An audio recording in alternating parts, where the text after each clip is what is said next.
In September of 1620, the Mayflower left Plymouth, England, with 102 passengers on board.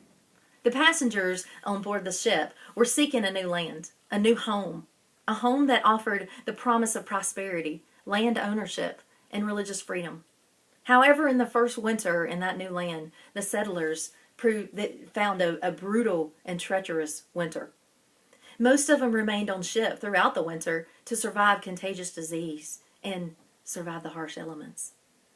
Only half of them made it. The remaining settlers were visited shortly after by an Abenaki Indian and then another Indian from a nearby tribe named Squanto. And Squanto had actually been captured by a sea captain, an English sea captain, years before and sold into slavery. And then later escaped from slavery and went to London. And then from London came back to his homeland on an exploratory expedition. So the Indians knew the land, but they also knew English. So, over the next several months, the Indians taught the Pilgrims how to grow corn, how to avoid poisonous plants, how to extract sap from the maple trees, and how to catch fish. Malnourished and diseased, those Pilgrims would not have survived, likely, without the Indians. Squanto also created an alliance with a local Indian tribe who years later remains one of the only harmonious relationships still left between the European colonists and the Native Americans. That November in 1621, the Pilgrims invited the Indians to a celebratory feast in gratitude for their first successful corn harvest. 2 years later, in 1623, they celebrated their second Thanksgiving to celebrate the end of a long drought and days and weeks of fasting. For the next 200 years, the individual colonies in the states celebrated their own Thanksgiving days, until in 1863 when President Lincoln declared it a national holiday for all Americans during the time of the Civil War.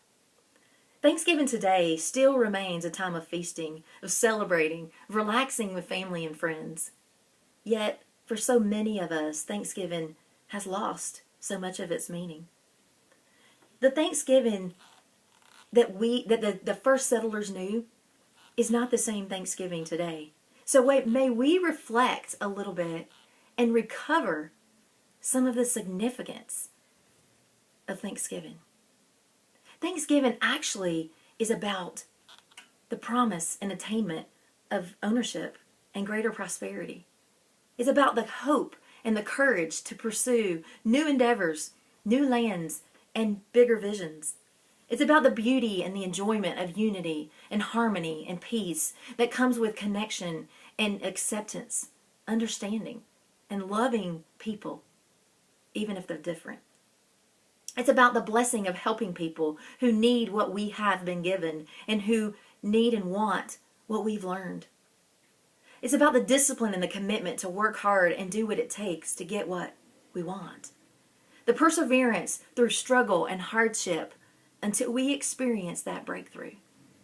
It's about the nourishment of harvesting our planted, watered seeds.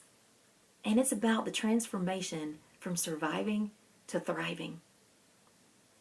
The pursuit of greater freedom that is available to us and the diligent protection of it.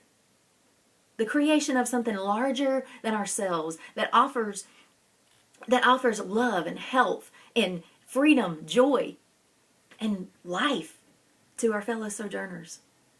It's about the worship and the celebration of our God who created all that we have and who lovingly and generously blessed us with every bit of it. Thanksgiving is a gift of a new land of beauty, unity, freedom, and prosperity to us by those brave souls who envisioned and pursued something larger and greater, who trusted and loved their God and each other, and who persevered through the struggle and through the hardship until they succeeded.